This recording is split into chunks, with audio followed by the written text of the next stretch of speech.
Ya. Artinya dia punya dua wajah. Ya. Wajah seorang biasa sebagai Ya. seorang Jokowi, tapi wajah biasa yang kemudian menjadi seorang politisi. Tapi mulai tahu bahwa kadang-kadang kalau Pak Jokowi ngomong ke kiri itu artinya ke kanan tuh mulai kapan? Itu sangat menarik. Prabowo yang bawa Jokowi ke Ibu Mega. Betul. Dan harus deal dengan Pak TK juga ya. Betul, harus Bisa deal cerita dengan tuh gimana ceritanya nih? Kira-kira berapa lama dibutuhkan sebelum pertemuan Prabowo dan Mega ini terjadi? Setelah pilkada sampai 6 bulan ke depan.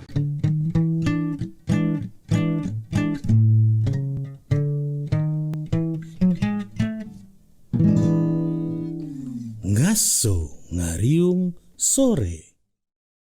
Halo Mas Topo dan Mbak Topo, jumpa lagi dengan Bambang Harimurti dan ini kita dapat rezeki besar. Bayangkan, Anda tahu kan dulu kalau ada buku tentang mafia, ada Don Corleone. Nah, sekarang ada Don Bosco di sini. Selamat datang Mas Don Bosco. Terima kasih Mas BHM. Ya. Ini ketukar-tukar nih. Biasanya saya harus menginterview. Ya, nggak apa-apa. Saya tuh justru penasaran karena hebatnya Mas Don Bosco tuh paling nggak 10 kali wawancara khusus dengan Presiden Jokowi. Bayangkan coba ya kan. Apakah itu sekarang kita mau tanya tuh pengalaman 10 kali itu ilmu apa yang didapat tuh? Itu kalau dihitung sejak jadi calon gubernur di DKI ya Mas. Ya. Jadi pengalaman yang paling berharga itu mengenal seorang Jokowi. Ya. Mengenal cara dia bicara. Dan berubah. Ya, lalu kemudian mengenal ketika dulu masih kita anggap sebagai seorang figur yang lugu, kemudian polos, lalu kemudian berkembang menjadi seorang politisi. Ya. Setelah bukan hanya sekedar politisi, kemudian berkembang menjadi 5 tahun terakhir yang kemudian kita lihat seperti apa perkembangannya. Menjadi Don ya. Ya. Iya kan? Menjadi kingmaker yang orang semua tidak pernah menduga bahwa akan seperti ini. Dan itu yang membuat saya kemudian ketika ketemu lagi dengan Pak Jokowi merasa ada sedikit jarak loh. Dulu begini kok sekarang begini. Tetapi saya melihat sebagai jurnalis perubahan itu sebagai perubahan dari seorang politisi. Kira-kira begitu. Jadi kan bayangan nih, ini ketemu intensif. Betul. Kira-kira mungkin 10 kali dalam 12 tahun ya. Ya. Jadi itu sangat kelihatan dong ya perubahannya gitu. Nah, itu sebetulnya Pak Jokowi memang berubah atau Bang Don jadi lebih kenal aslinya? Pada akhirnya saya mengenal aslinya, dia itu sebagai seorang politisi. Jadi aslinya tidak berubah? Sebagai seorang politisi maksud saya. Artinya dia punya dua wajah. Wajah seorang biasa sebagai seorang Jokowi, tapi wajah biasa yang kemudian menjadi seorang politisi. Ada topengnya gitu ya? Ya, ada perubahan. Lalu kemudian itu terlihat pada cara dia mengambil keputusan politik, cara dia punya support politik, cara dia misalnya berteman dengan para politisi. Lalu kemudian belakangan orang mengatakan cara dia menyandra para politisi. Jadi kalau saya lihat begitu, ada dua hal kalau ketika saya bertemu, misalnya sebagai pribadi saya merasa bahwa seorang Jokowi adalah seorang Jokowi yang saya kenal. Tetapi ketika sebagai seorang politisi, saya merasa bahwa saya harus mengatakan ada jarak ketika dia saya melihatnya sebagai seorang politisi gitu. Iya. Tapi kan salah satu yang tidak berubah dari Pak Jokowi pasti setelah wawancara itu Bang Don merasa wah senang ya. Karena begini. Diangkat lah ya. Iya. Jadi begini. Saya punya pengalaman ketika mewawancarai Pak Jokowi itu, yang pertama itu beliau bicara itu terbatas. Kalau bicara soal pemikiran itu sangat terbatas. Tetapi kalau bicara soal fakta, apa yang dia buat itu dia bisa panjang-panjang bicara. Hafal ya. Dia tahu betul. Artinya apa? Seorang Jokowi itu sering berbicara tentang apa yang dia telah buat. Dan dia bisa mendeskripsikan itu secara lengkap. Tapi ketika kita berpikir tentang apa sebuah konsep, itu sesuatu yang dia perlu ditanya lebih dalam. Banyak dia tahu, tetapi harus ditanya. Kalau tidak ditanya, itu tidak akan keluar. Makanya dia termasuk, saya mendengar dulu dia suka kalau saya interview pada saat itu. Karena tidak tanya soal konsep ya. Ya, Tapi saya tentang- mendalami. ya. Saya mendalami apa yang saya pikir dia perlu sampaikan. Ya. Jadi saya mencoba untuk mendalami tentang ini yang begini, tentang ini yang begini. Nah, karena kadang-kadang kan seseorang yang punya pikiran, tapi kalau tidak ditanya Ya, belum tentu keluar, Mas. Tapi mulai tahu bahwa kadang-kadang kalau Pak Jokowi ngomong ke kiri itu artinya ke kanan tuh mulai kapan? itu sangat menarik. Ya. Saya mulai tahunya itu begini. Suatu kali saya menginterview beliau dengan rekan saya namanya Nunung Setiani itu di Ya. Waduk Pluit. Ya. Waduk Pluit waktu itu beliau sudah membaca Dedication of Life Ya. nya Soekarno. Ya. Lalu di sana saya bicara tentang Mas, saya kan menginterview Anda beberapa kali. Ketika jadi wali kota saya panggil Pak Wali, setelah jadi gubernur saya panggil Pak Gubernur. Apakah tahun depan saya memanggil Anda atau menyapa Anda dengan sebutan Bapak Presiden? Nah. Wah, dia ketawa. Nah. Gitu. Ketawanya menurut saya ya semua orang punya imajinasi Iya. atau melihat fakta bagaimana ketika Pak Jokowi ketawa goncang-goncang bahunya Iya. dengan suara yang Iya. alto Iya. dan saya pikir dia tidak mengatakan ya, dia tidak mengatakan tidak, Iya. tapi dari situ saya udah pikir Iya. ini pengen sekali, Mau kayaknya ya. mau sekali gitu. Itu Tapi pemahaman memang, saya. Tapi pengalaman saya memang waktu di Waduk Pluit itu luar biasa loh Pak. Jokowi at his best kali ya. Betul, Karena saya ketemu beberapa penduduk di sana yang digusur. betul. Iya kan? Ya, Digusur dan belum kebagian rumah karena Iya. masih dibangun. ya. Tapi jadi pendukung Jokowi yang luar biasa. Seperti ada sihirnya gitu loh. Jadi saat itu begini Mas, kita beberapa kali meminta wawancara beliau. Dan yang paling menarik, Jokowi itu tidak mau diwawancarai di studio. Iya. Dia minta wawancara itu di Pasar Baru, di lapangan pokoknya. Iya, iya. Minta di rumah Deret, Iya. Kampung Deret, kemudian di Waduk Pluit. Iya. Kenapa? Karena itu mau diperlihatkan kepada publik tentang apa yang dibuat. Yang dilakukan dan dia merasa nyaman Dia melakukannya. merasa nyaman dan ini menurut saya pada saat itu dia sudah tahu bahwa ini this is the part of the campaign. Iya, iya. Atau part of mau show off bahwa dia buat ini gitu. Ya. Bahwa objeknya cuma sebegitu, tetapi itu lebih dari cukup ketika masuk ke gambar. Ya. Lebih dari cukup ketika masuk ke kamera lalu kemudian itu disebarkan. Karena pada waktu itu gini Mas, banjir di Jakarta. Ya. Orang belum pernah tahu begitu mewah dan berubahnya Waduk Pluit. Iya. Ketika itu berubah, lalu kemudian orang lihat melalui media Ya. atau televisi, orang bilang, "Oh, hebat." Padahal cuma sebuah waduk. Iya. Kira-kira betul, begitu. Betul ya. Ya. Nah, tapi sejak tahun keberapa Bang Don merasa aku dikerjain nih gitu kira-kira gitu ya. Saya tidak merasa bahwa saya dikerjain, tetapi saya merasa dia berubah menjadi politisi. Karena itu kita mulai pernah- tahun keberapa itu? itu kira-kira sebelum waktu persisnya sebetulnya waktu COVID. Ya. Kita sudah mulai lihat gitu. Karena kita pernah bertemu. Jadi udah periode kedua dong. periode kedua. Jadi periode pertama dia belum berubah. Periode pertama kita tidak pernah berpikir bahwa akan seperti ini gitu. Jadi kemudian mulai berpikir tentang 3 periode, Iya, mulai iya. berpikir bagaimana membuat Ya, tapi ini bisa gitu. di akhir periode pertama kan waktu revisi undang-undang KPK dan memaksakan omnibus law tuh belum terdeteksi ininya. Sebetulnya sudah terdeteksi. Ya. Sebetulnya sudah terdeteksi paling tidak ini untuk pengamanan. Ya. Jadi untuk pengamanan itu sudah kita deteksi gitu. Jadi Ya. kalau lihat itu wah ini Pak Jokowi punya kecenderungan lebih sebagai politisi sekarang. Iya. Tetapi pada saat ketika dia dia mendukung atau mensupport pencalonan Gibran di Solo, saya sudah melihat ini sudah betul-betul arahnya ini sudah menuju ke keluarga. Iya, Bahwa iya. setiap orang punya hak politik itu oke gitu. Iya. Tetapi bahwa itu kemudian harus diperjuangkan mati-matian untuk mencapai ke tingkat itu, saya sudah merasa ini kelihatannya all out gitu untuk kepentingan keluarga. Apa maksudnya Bang Don artinya mulai kelihatan Ibu Iriana itu berpengaruh atau bagaimana? Jadi ibu ini menurut saya belum melihat bahwa itu berpengaruh, tapi itu kan urusan Ya, domestik ya. ya. Mungkin sudah berpengaruh. Saya pernah ke tempatnya ibunya Pak Jokowi, ke rumahnya. Saya Oh, tahu itu yang orang sangat sederhana. berpengaruh ya. Iya, sangat berpengaruh Ya. dan pada waktu itu semua orang juga mengatakan Pak D-nya Pak Jokowi itu juga Iya, sangat iya. berpengaruh. Iya, iya, betul. Yang kemudian Yang guru politiknya ya. betul, guru politiknya yang yang selalu mengatakan atau mengingatkan Jokowi tentang ojo ngono misalnya. Iya, iya, iya. Jadi Itu yang saya dengar dari Ya. orang-orang dekatnya. Ya, ya. Dan saya lihat ketika masuklah ke rumah itu, ada ibu, ada pamannya. Ya, ya. Lalu di situ saya lihat, oh, yang saya dengar beliau berdua ini sangat berpengaruh. Tapi memang sangat sederhana dan menurut saya masuk di akal ketika itu berpengaruh, karena itu kan sejak kecilnya Dari, Pak Jokowi itu ya. dipengaruhi oleh termasuk oleh Pak D-nya itu. Dan hubungan Ibu ini dengan Ibu Iriana kelihatannya tidak baik ya. Saya baru tahu belakangan. Oh, waktu itu Saya belum baru tahu deteksi belakangan. waktu itu. Saya tidak pernah mendeteksi. Baru terdengar ketika misalnya ibu itu meninggal, Ya. lalu kemudian Ibu Iriana tidak datang.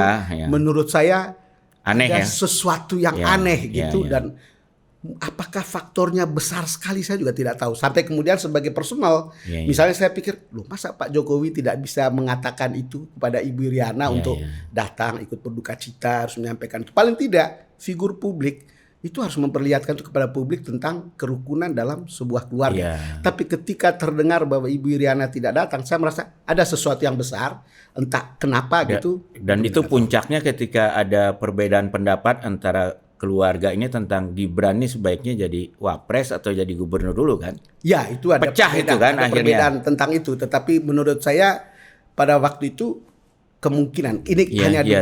dugaan aja berdasarkan sejumlah Ya. cerita. Menurut saya pada saat itu sudah ada kemungkinan ketika orang bicara tentang calon presiden Ya. dan calon wakil presiden. Ya. Apakah seorang Gibran punya kans masuk melalui Ya. PDIP ke Ya. Ganjar atau ke orang lain? Ya. Seseorang lain yang kemudian yang kita tahu adalah namanya Pak Prabowo. Iya, iya, iya. Dan pada saat yang sama kalau kita dengar cerita Pak Bahlil atau orang-orang di sekitarnya itu, ya Pak Prabowo memang menginginkan Gibran. Iya. Karena dalam satu kesempatan Pak Prabowo itu mengatakan, saya itu hanya bisa menang kalau ada Jokowi di Iya. belakang saya. Iya. Dan Jokowi itu hanya akan all out kalau putranya Iya, iya. yang masuk. Kenapa kemudian beralih ke Gibran? Karena dianggap itu adalah darah Iya. Jokowi yang akan all out untuk meneruskan apa yang direncanakan atau dikerjakan Iya. oleh Pak Jokowi di periode Iya. sebelum ini gitu. Jadi pada saat itu saya mendengar seperti itu gitu. Sementara di PDIP tidak diterima. Bahwa kemudian ada bilang karena dianggap di sana sebagai petugas partai, lalu kemudian itu Iya. ibu tersinggung, lalu kemudian lebih baik dengan Pak Prabowo, mereka ketemu kepentingan di situ. Iya, iya. Menurut saya Ya. gitu. Ya, jadi kan kita baru ngeh tentang bahwa ternyata ada masalah dalam keluarga ini setelah keluarga itu ya ada perseteruan lah di Betul, dalam betul. dan akhirnya orang-orang ini saling bicara tentang kenapa mereka berseteru. Tapi yang kisah ini jadi kayak Game of Thrones ya. Jadi Ya. supaya kerajaan ini membesar, maka dia harus sandera putra dari putra mahkota kerajaan ini dan seterusnya. Itu yang menjadi menarik dan Iya. itu yang orang tidak pernah duga. Misalnya Iya. tidak pernah duga bahwa Ibu Mega akan tanda kutip Iya, dikhianati iya, seperti iya, sekarang. iya. Tetapi kalau soal hubungan antara Pak Prabowo dengan Pak Jokowi, saya pernah dengar sendiri dari Iya. beliau. Pak Jokowi itu mengaku Pak Prabowo itu betul-betul teman baiknya. Iya. Teman baiknya itu kan pertama Dan dia lebih dulu kenal Prabowo kan Iya. secara dekat daripada betul, Mega.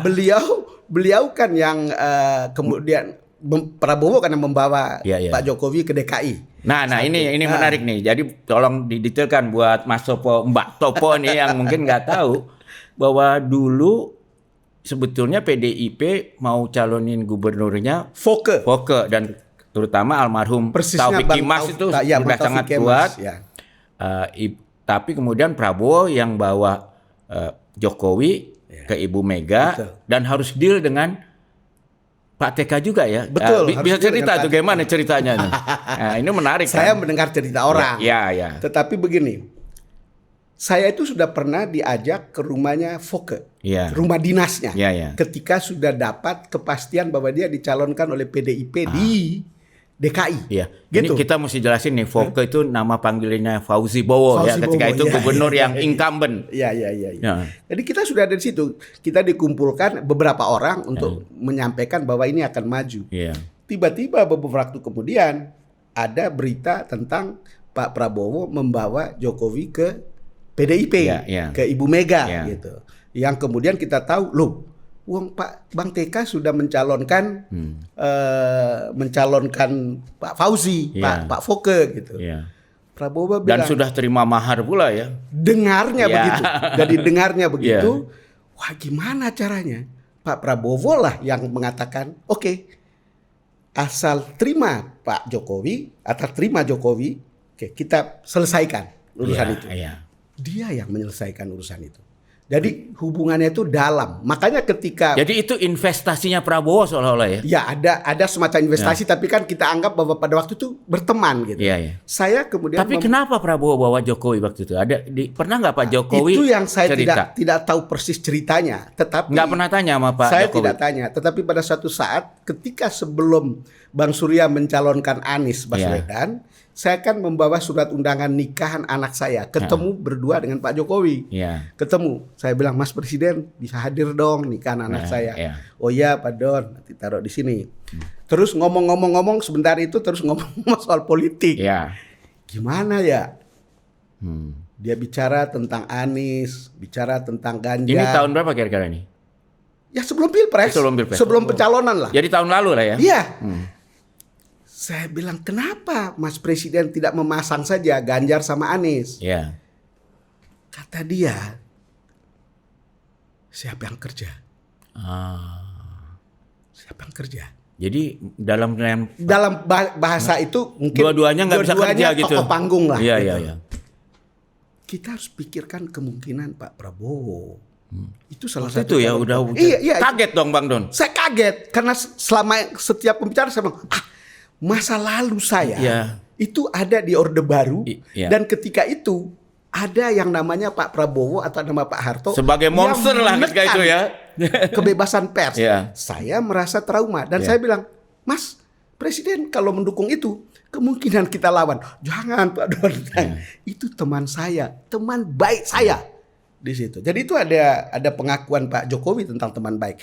Kalau lihat itu, saya melihatnya sebagai Jokowi yang saya kenal. Itu adalah sebuah statement yang sangat genuine. Iya, Pada akhirnya kan kita lihat Tapi itu kan Ketika Sari emang Topan. udah jadi Menteri Pertahanan waktu itu kan. sudah jadi Menteri Pertahanan. Sama seperti ketika kita kecewa. Ya. Loh, kita selama ini perang tahun 2019, Ya. kampanye berdarah-darah, tapi tiba-tiba orang yang kita serang atau orang kita lawan tiba-tiba dirangkul. Kan Iya. itu kan hal-hal yang tidak pernah kita duga sebelumnya. Pasti Bang Don kan pernah wawancara Pak Jokowi pas tidak lama setelah kejadian itu. Pasti nanya dong. Dia nanya. Terus jawabnya apa? Ya, saya lupa, tetapi itu bagian yang kalau beliau ngomong, andai kata saya tidak merangkul, seperti apa pemerintahan ini jalan? Dari segi itu ada benarnya. Kalau tidak merangkul Pak Prabowo, seperti apa efektivitas kebijakan waktu COVID? Iya. Misalnya. Iya, iya. Kalau dari situ saya merasa bahwa it makes sense Ya, gitu ya. pada saat itu. Ya, gitu. ya. Dan kita semua kemudian yang kita tidak tahu itu kan bahwa sejarah itu kemudian seperti sekarang Ya, ini ya, gitu. ya. Ketika alasan atau reason untuk merangkul itu seperti itu dan kita melihat bahwa pemerintahan berjalan efektif, tapi kemudian itu menjadi komando di satu tangan, Ya, ya. Nah, itu yang kita tidak bisa deteksi menurut saya. Jadi kalau saya dengar dari Bang Don ini, bisa nggak disimpulkan orang-orang yang berharap Pak Jokowi dan Pak Prabowo ini akan bercerai pisah, itu bisa kecewa berat ya? Ya, ini kan kita menunggu dalam waktunya. Ya. Kita akan Ya, lihat. ya. Kalau secara politis seperti yang kita pelajari di lapangan kan begitu Mas Bambang. Ya.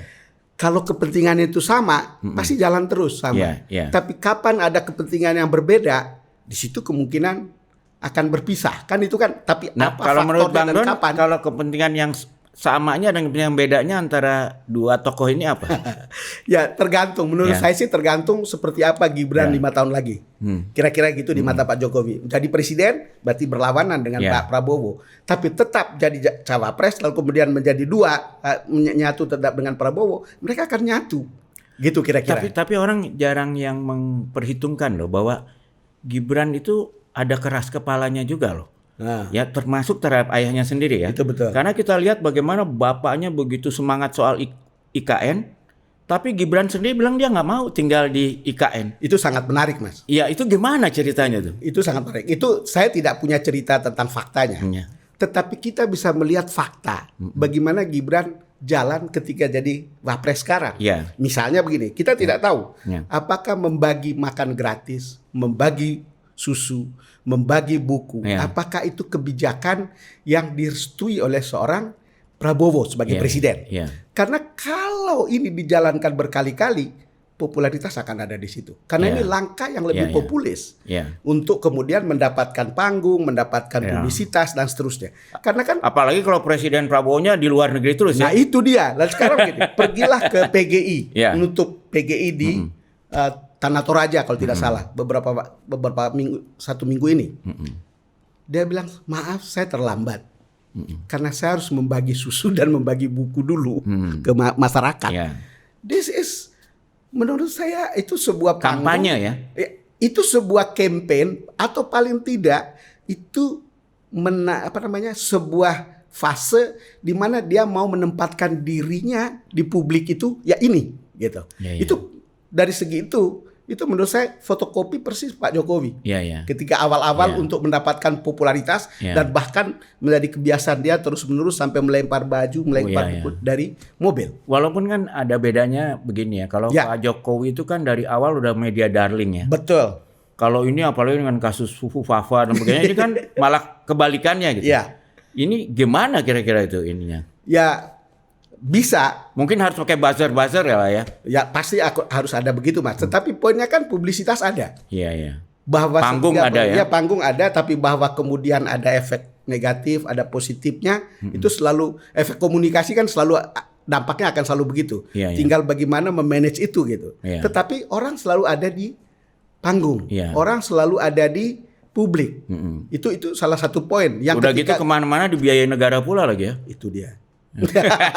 Kampanye terus. Iya. Tapi ini kembali ke soal yang lagi hangat sekarang ya.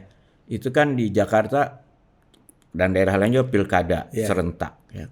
Tapi di sini orang ramai membicarakan kok calon yang dulu digadang-gadang Pak Jokowi sekarang seperti nggak didukung lagi tuh ya, Ya. Pak Ridwan Kamil. Ya. Bang Don gimana nih ngeliatnya sebagai orang yang kenal Pak Jokowi juga kenal pemerintahan ini?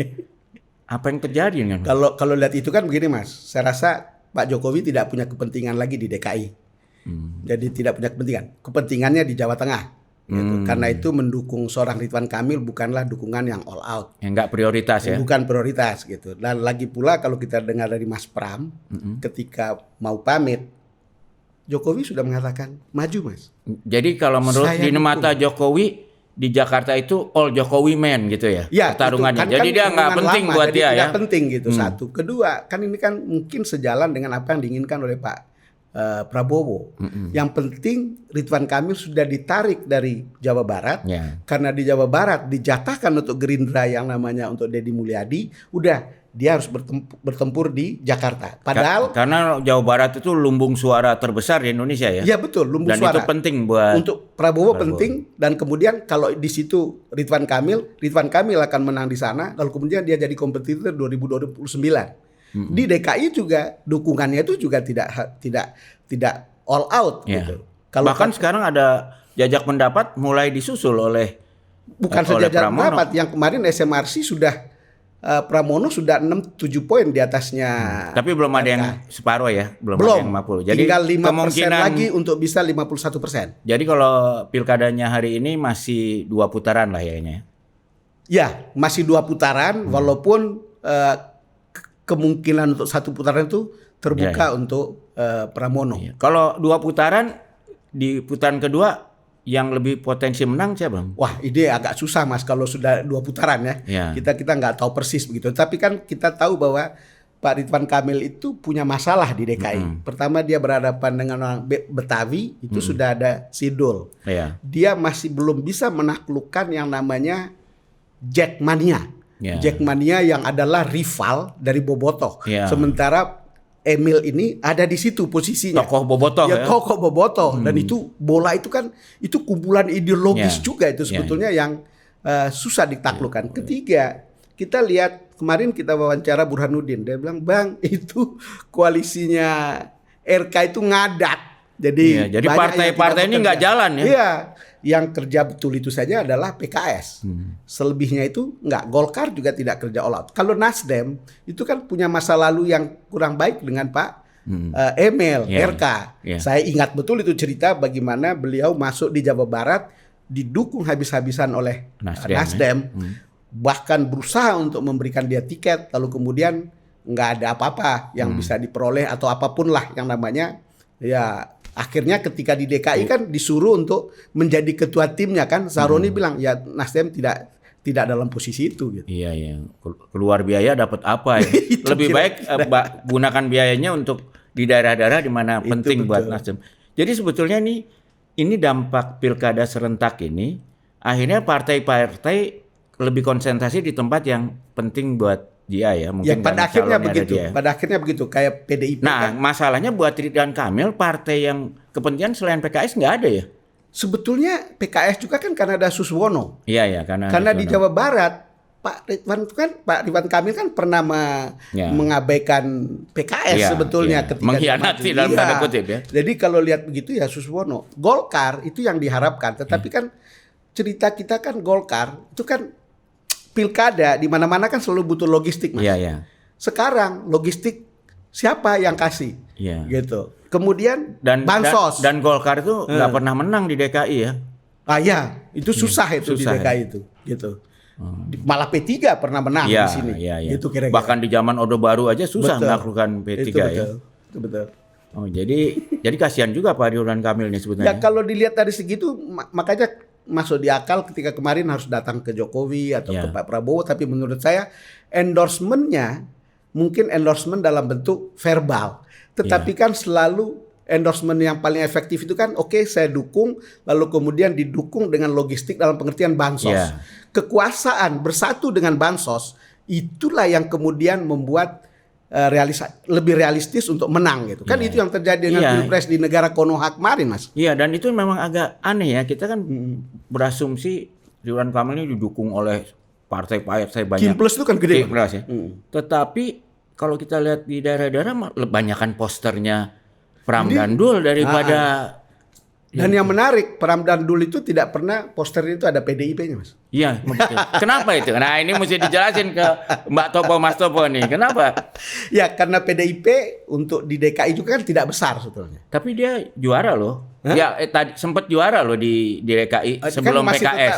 Tetap di bawah PKS sekarang. Iya, sekarang. Kan Tapi sebelumnya nomor 1 kan? Sudah berubah banyak gitu, Mas. Enggak, tapi maksud saya dia dengan PKS sebenarnya bersaing lah. Ya, bersaing gitu. Tapi kan dia sendirian, Mas.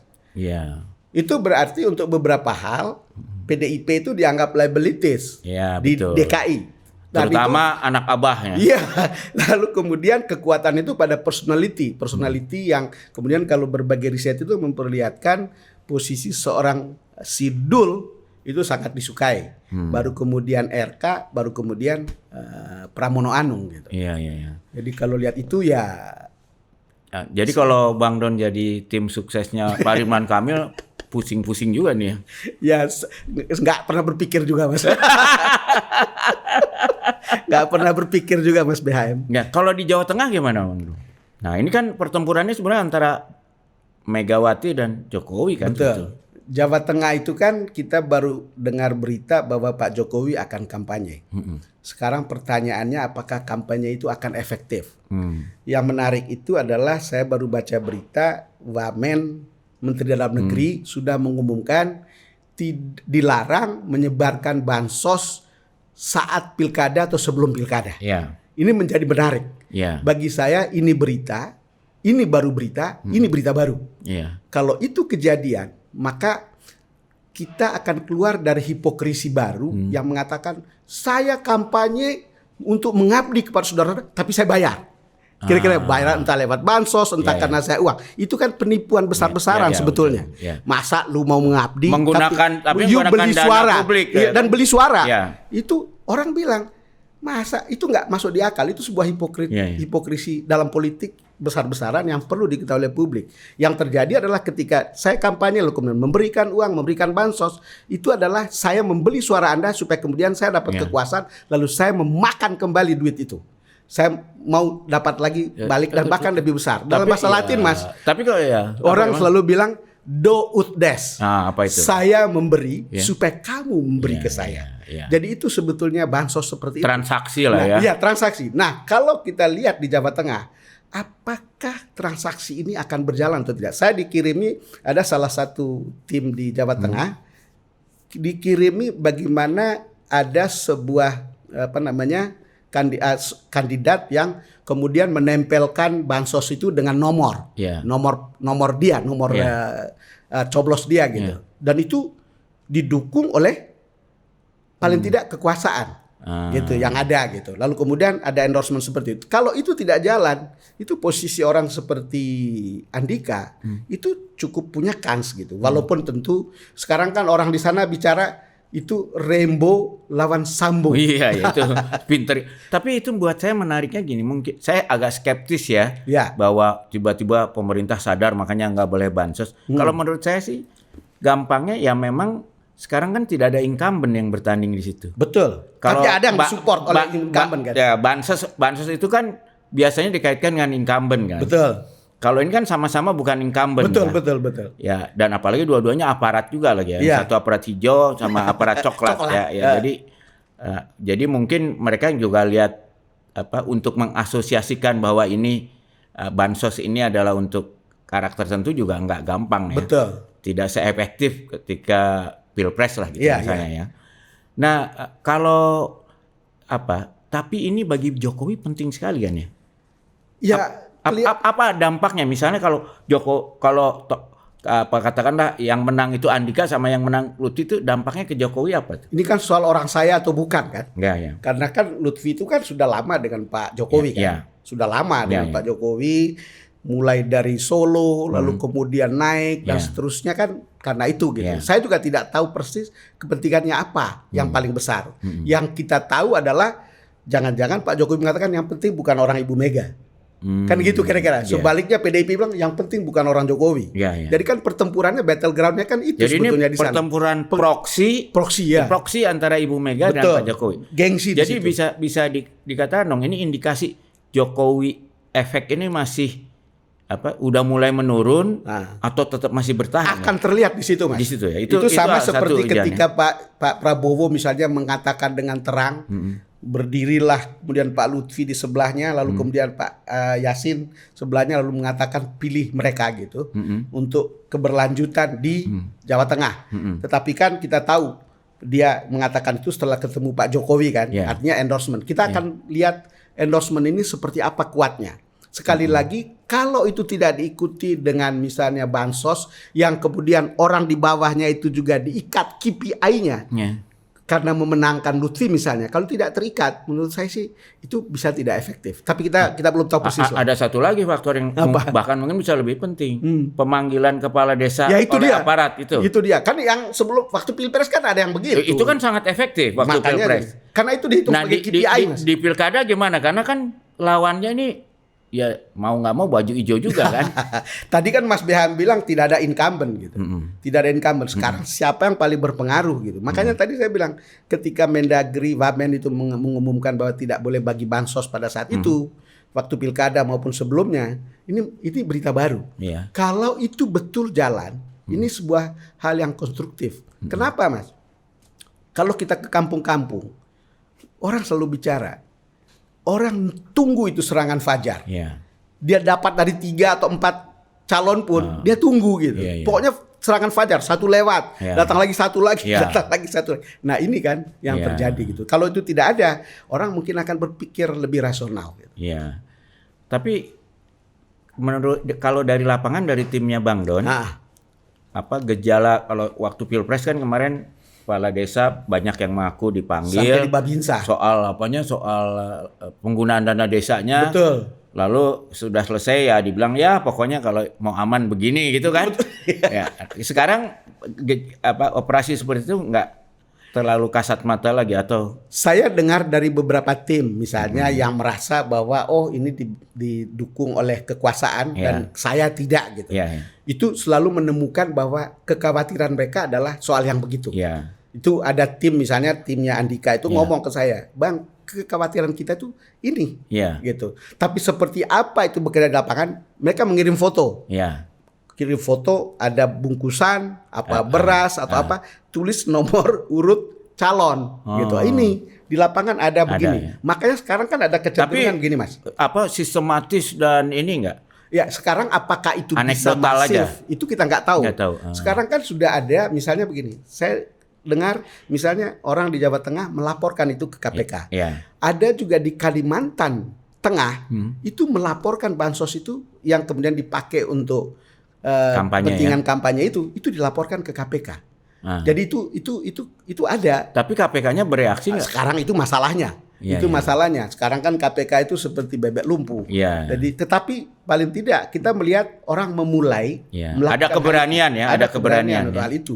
Kalau kemarin kan mungkin lawan incumbent, lawan penguasa dan Iya, seterusnya, mungkin mereka berpikir gitu. Apalagi di lapangan kan sangat masif dan sangat diperkuat karena dihitung juga dengan KPI. Kalau kepala desa tidak bantu, masuk. Kalau babinsa tidak masuk, you tidak bisa naik pangkat dan Iya. seterusnya. Kan itu kan dikaitkan dengan itu. Dan saya rasa penggunaan tagline Rambo lawan Sambo itu juga untuk menetralisir itu ya kelihatannya ya. Ya, menurut saya sih itu tagline yang sangat menarik. Iya, Apakah iya. dia menetralisir atau menyudutkan salah satu? Kita akan lihat, mungkin bisa lihat hasil surveinya beberapa waktu ke depan. Kelihatannya terakhir-terakhir gimana hasil surveinya? Kalau di Jawa Tengah itu kan mereka sudah sama. Udah Itu imbang, ya? tipisnya 0, padahal sebelumnya itu kan seolah-olah jangan-jangan nanti lawan kota kosong. Iya, iya. Orang seperti Andika kan datang belakangan. Iya, iya. Mulai start dari 0. Karena dia namanya itu ada di calon presiden walaupun 2% dan Iya. seterusnya. Di Jawa Tengah nggak ada gitu. Nah ini menarik ya. Jadi kok ada dua gejala di DKI dan Jawa Tengah yang sama ya? Mirip. Jadi mirip banget. Jadi yang didukung PDIP yang awalnya dipikir wah mana mungkin menang, Betul. itu naik. Ini pertanda apa nih? Apa cuma di daerah dua itu aja? Enggak, Mas. Kalau di Jawa Tengah kan memang tradisinya itu kan PDIP. Iya ya. Kira-kira begitu. Ya. Secara tradisional itu kan daerahnya PDIP. Ya. Cuman Kandang merasa banteng ya. terganggu karena kemudian Pak Jokowi ikut melawan Ya. PDIP. Ya. Yang adalah dulu kandang dia sendiri. Ya. Jadi sebetulnya yang membuat itu jadi problem besar karena itu. Iya. Gitu. Tapi kan PDIP kalau dilihat di Pilpres babak belur juga di sana kan. Ya Ganjar sebagai gubernur Jawa Tengah ya. Ya. Di provinsinya itu pun kalah oleh Pak Prabowo ya yang Ya, didukung oleh Pak Jokowi itu. Ya itu tadi karena bansos. Tapi kok sekarang kelihatannya justru mulai bangkit lagi nih yang didukung PDIP ini. Apa yang berubah dari suasana Pilpres ke Pilgub ini? Saya tidak tahu persis, Mas, tetapi kan kemungkinan posisi Pak Jokowi bukan lagi presiden itu berpengaruh. Ya. Kemungkinan lalu kemudian kalau tidak begitu kan kenapa Pak Prabowo harus diminta untuk bicara Iya. seperti itu gitu. Itu jadi kurang pede ya. Iya, dengan- artinya diketahui bahwa ini bisa berkurang. Tetapi kan tahu bahwa itu berkurang atau menurun pengaruhnya kita belum bisa baca sekarang. Tapi Nanti kalau mungkin dilihat dari jajak pendapat udah kelihatan. kalau lihat survei bahwa itu kemudian sama gitu. Ya. Itu sesuatu itu, Mas. Iya. Sangat mungkin kalau kita lihat surveinya kalau nanti satunya stuck lalu Ya. kemudian Andika Ya. naik, kita bisa lihat kecenderungan seperti itu. Saya bukan peneliti, tapi kalau kita Ya. baca hasil-hasil survei mengatakan itu sesuatu kecenderungan yang mungkin susah Iya. dibendung. Nah, gitu. justru kan kalau kita pengalaman kita dengan Jokowi dengan Foke gitu dulu. Ah, Kan juga gitu. Di itu atas betul. ini tahu-tahu Itu betul. naik gitu ya. Iya. Lalu kita lihat juga sekarang di Jakarta ini Iya. Pram kelihatannya seperti itu. Lalu di Jawa Tengah Andika juga kelihatan seperti itu. Betul. Ini kalau seandainya Pram menang di Jakarta, Andika bisa menang di Jawa Tengah, apa nih artinya tuh apa?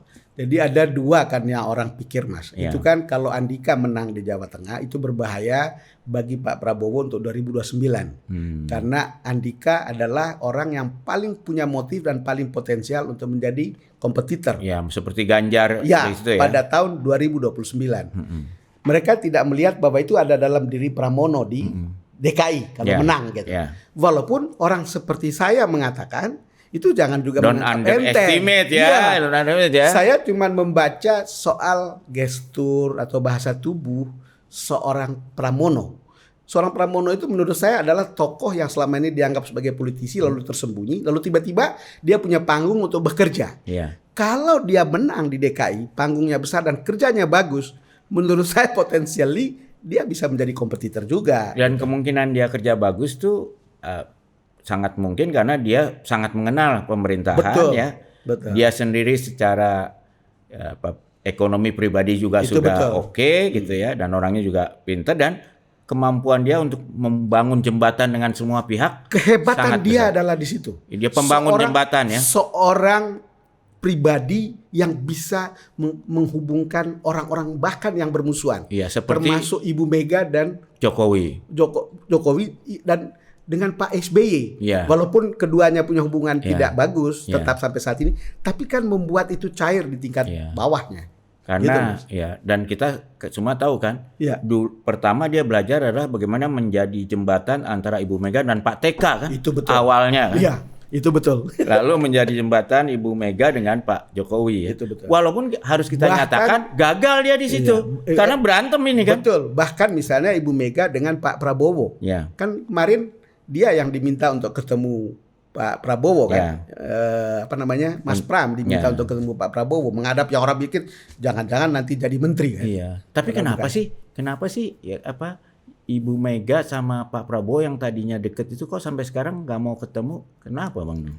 Saya tidak punya insight. Saya tanya itu ke orang seperti orang seperti Mas Hasto tadi Ya. mau kontak-kontak tapi saya belum Ya. nanya. Tapi menurut saya kan orang hitung waktu ya. Ya. Orang hitung timing yang tepat. Kan ini kan problemnya adalah misalnya Pak Prabowo akan memegang Pak Jokowi ataukah ke Ibu Mega. Ya. Atau bisa kedua-duanya. Ya. Dan menurut saya ini kan masih perlu waktu, masih perlu suasana, masih apa gitu.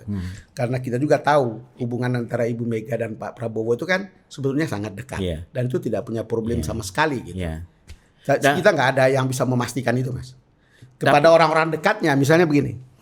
Jawa Tengah itu sebetulnya butuh sekali bagaimana misalnya Ibu Mega kalau bisa kasih tahu ke Pak Prabowo, Mas, nggak usah ikutan di Jawa Tengah, cuma ngasih tahu gitu aja, supaya kemudian Andika bisa lancar. Tetapi kan tidak ada orang yang berani ngomong begitu ke Ibu Mega, supaya menyampaikan itu ke Pak Prabowo gitu.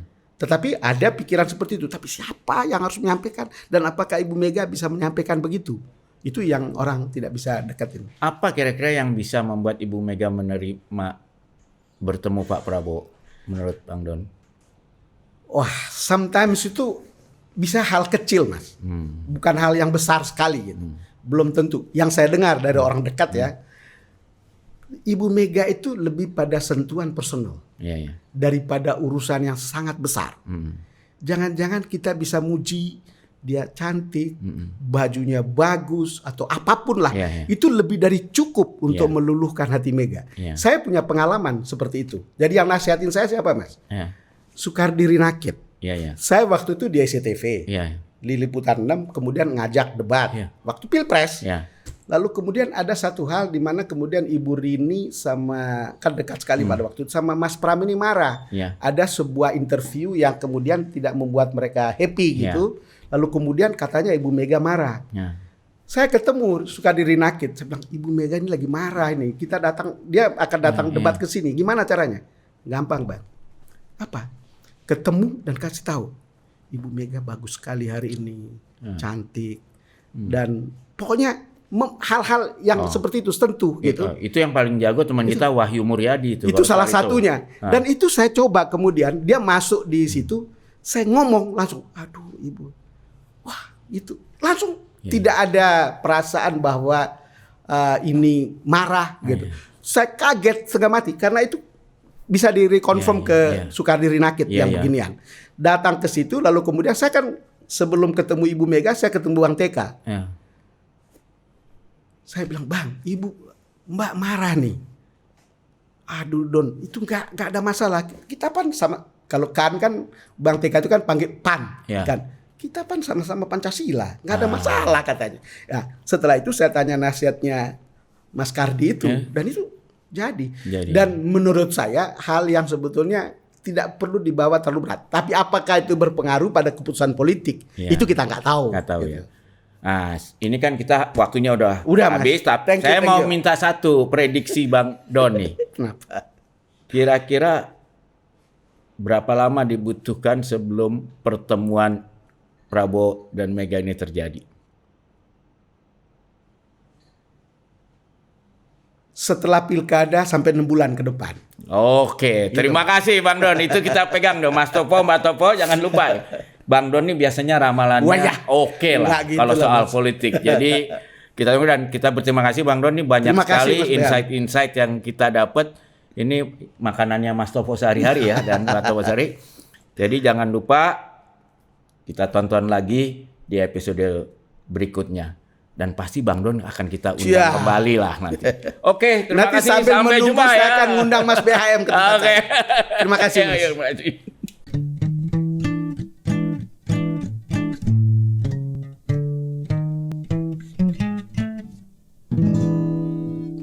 Ngaso ngariung sore.